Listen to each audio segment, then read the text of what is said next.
Good morning. We're so excited for you to join us on our walk today. We go to the meadow every day. Yes. And walk through the sagebrush. There's a little road that goes down there. We take the dogs and we're going to talk to you.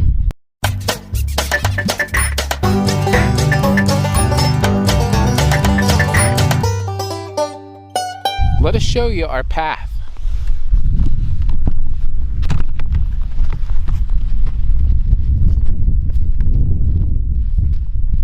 I better walk frontwards.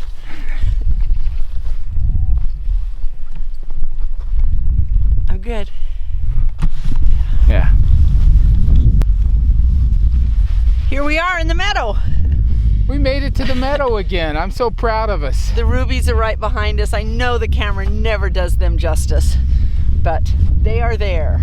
It's gorgeous. We invite you to come and see them in person to really get the effect of how gorgeous they are. Which would bring me to an update on our Western Homesteaders Rendezvous. We are working with the Elko County Fairground right now, and we have secured a couple of places that we can utilize. 2 buildings. Yep, 2 big buildings, or one big one With and all the vendor places and the parking. We just have to get the money for the deposit, and so we're working on that, and we want you to know that we're moving and forward. working on the date. They have several dates available. It's looking like what we're trying to do is right around the 12th of September, but we'll get back with you and put that final one in there as soon as we can. What book are we reading right now? We started reading a book. It was recommended by a friend called The Longevity Plan by Dr. John Day, who is a cardiologist. Or longevity, whichever you like to say. Yes. I like to say longevity. What did I say? Longevity. Oh, sorry. That's my upbringing right there showing. It is? Yeah. What does that mean? That means I was taught to speak wrong. Okay. Not on purpose, but it's just the way everybody did it. Last night we were reading this book and it like hit us in the face with something. And they were talking about anger and emotional wellness in this particular chapter. And the emotional wellness that he was working on was eliminating anger from your life. And he goes, I didn't even know it was possible to do, but he met several people who were a century older. And people could never remember them being angry, and they had never remembered being angry. And we're just like, huh? Sorry, Maggie is rolling in the poop over there.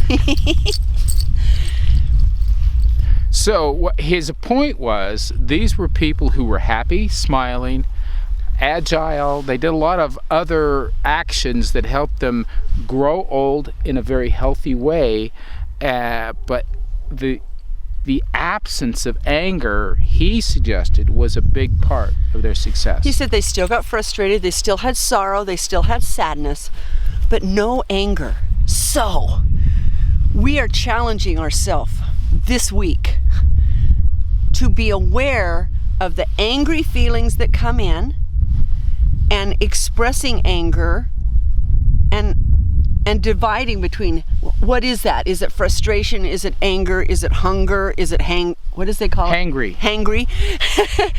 And really working on anger. So we invite you to do it too. Let me inject in here. Okay. A lot of times I've heard various people say that, you know, that makes me angry. And I remember Flip Wilson, The Devil Made Me Do It. I believe many of us see anger as being a normal emotion that happens when certain events go on. You just get angry. It's how you do it. Anger is a choice. Viktor Frankl talked about the choices that we make between stimulus and action. There's a decision that gets made on how we're going to handle that stimulus. Stimuli. Well, it could be just one. Yep. Could be just one. And we make a choice. We make a choice to be angry. If we are to learn how to control our anger, we have to accept the fact that anger is a choice we intentionally make. Whoa. Right? It is.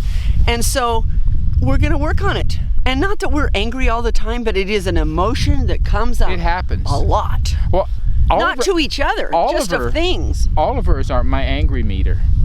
Oh, yeah. When we get angry, he leaves the room. I mean, just a raise in our voice. Like the other day we were talking about. Even if we're not angry, we get excited about something. I know, we were talking about something passionate, and he gets up and walks out of the room. I says, no. Oliver, we're fine. Well, yesterday I was working on something, and it wasn't going right, and I just kind of, you know how you choose to blurt out an angry word. Not a bad word. With an angry tone. We don't have a bad word. And Oliver, he was with me, and he walked away. Yeah. Our angry meter. I hope you have an angry meter. Don't have it be the person you love, because you can't say to him, you're getting angry, because that doesn't work. No, it doesn't. If I've chosen to be angry and you tell me that I have, that's not going to make it go away. You need an angry meter, dog. Because if I'm in the mode of choosing to be angry and you say that, I will choose to be angrier. At me. Sorry. So, that's how it works, right? So the other thing that we're going to punch in here is... Just a minute. Oh, there she is. Where? She's over there. Over there. Okay. We've got two dogs down here. The thing we want to let you know is that on our 12 weeks to Heartiness, which is turning into 8 weeks to Heartiness, which is going to be pumped up by 8 days to Heartiness, is going to start Monday. And we're just going to give you some actual things that we need you to do to prepare your life, to get eating right, fitness, and taking care of your emotions. Including anger. And so look for us on Monday, and we are going to start the very first day, and I'll just let you know, the first day has to do with how to clean out your cupboards and what to put in them to start with before you even clean out, so you know what to eat and how to do it. And I have a very good associate who wrote a wonderful book. I'm going to be referring to some of her information on what to look for when you're label reading. And she's even offered to come onto our channel and talk too. So we're going to do that at some point. Speaking of what to eat, we want to show you now some clips from getting our garden ready in the hoop house that we share with Connie and Tim. Well, it's our garden too, but we used the BCS to get the ground prep, so we want to show you a little bit of that. He worked for almost 8 hours yesterday. I'm slow. He's learning. It's a lot of work. It's a lot of work, Jim. I don't think you went slow. I mean, you know, we took time to eat. Yeah. But anyway, yeah. Take a look at this. It was kind of fun, and it's good to know if you're thinking of BCS, what it can do. Now understand, ours is the largest BCS they make, so sometimes it's a little bit of a beast, but we wouldn't have anything else. See you later.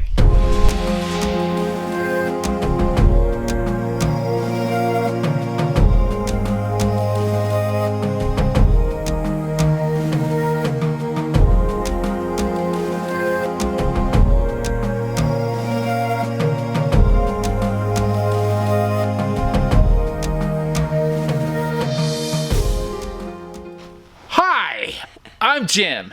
I'm Brenda. And I'm excited to be doing this tilling today, and we're Heartiness approach. Using the BCS in the high tunnel, preparing the ground. It already has compost that was pulled in on there. It's been packed down, right? Yep. So now we're going to till it for the first and only time. So what do they say? A good day of gardening is better than a good day doing anything else? No, a bad day of gardening is better than your best day in the city. Whoa, I like that. Okay.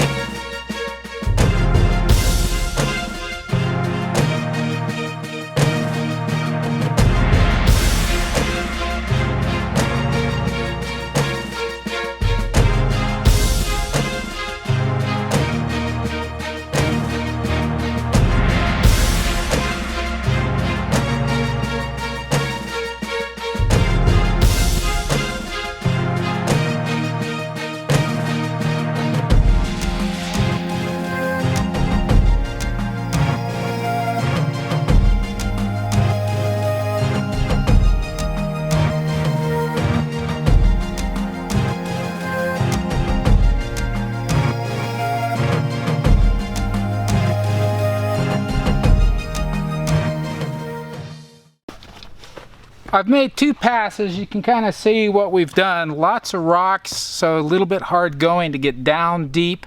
I'm going to make 1 more pass because there are a few spots that were still kind of hard and not as deep as I would like to go to get this broke up and get the rocks out of the way. So 1 more pass, and then we're going to be ready to shape beds. Have all of the initial tilling accomplished. It's all broke up. Big rocks are gone, and now I'm ready to start forming the beds.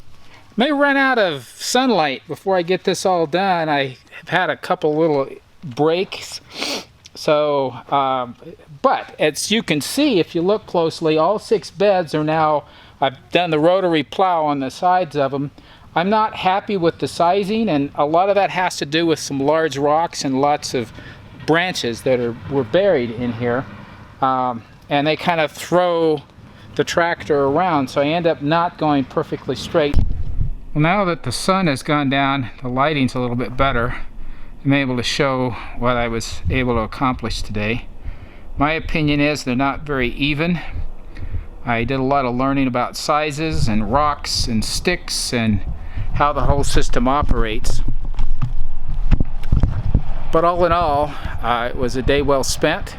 Great accomplishment. Now just a little bit of work in here with a couple of shovels and rakes, and we'll be ready to put it to bed for the winter. My debate is I think we ought to do some kind of a cover crop. Just that's just me saying that. Gonna do some investigating on what would work well for that. Put that in place. You shouldn't have bare soil until we get it working like it should. Mother Nature will get stronger, and when we're ready to plant this next spring, this will be thoroughly ready.